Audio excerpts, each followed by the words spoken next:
Salut, c'est Stéphane. Alors aujourd'hui, j'aimerais vous parler du four à micro-ondes. Alors le four à micro-ondes, comme son nom l'indique, utilise des micro-ondes qui sont un peu comme les ondes mobiles qui sont assez nocives pour la santé.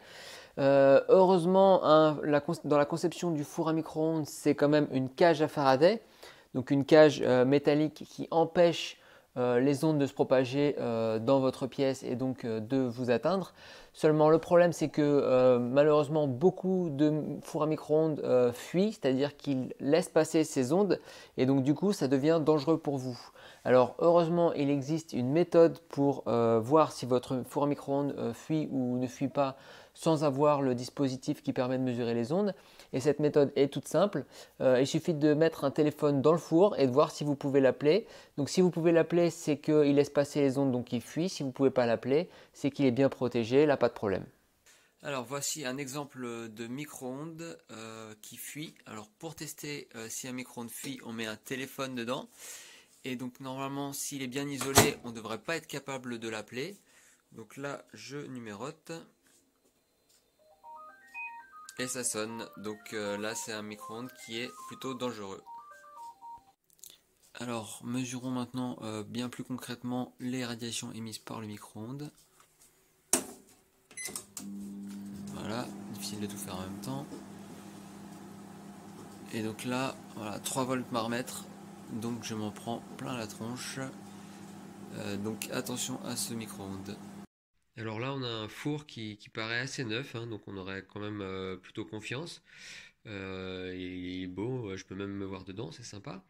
Et donc, essayons de voir si quand même il irradie ou pas. Alors, voilà, 3 volts par mètre.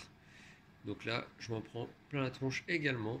Donc, c'est pas parce qu'il a l'air neuf qu'il marche mieux. Alors celui-là, c'est un combi qui fait à la fois micro-ondes et four. Pour ceux qui auraient des doutes, la fonction four classique n'envoie aucune onde. Donc ça là-dessus, il y a vraiment aucun souci, hein. Voilà, on monte pas du tout à 2-3 volts par mètre, on reste en dessous du millivolt, en dessous du volt par mètre. Donc voilà, la fonction four, pas de problème. Alors quand on est dans ce cas-là et qu'on a un four à micro-ondes qui fuit, eh ben, on a évidemment deux options. Donc la première et la meilleure, c'est de changer le four. Par contre, voilà, c'est pas pratique, c'est toujours un peu onéreux, c'est pas très écologique non plus.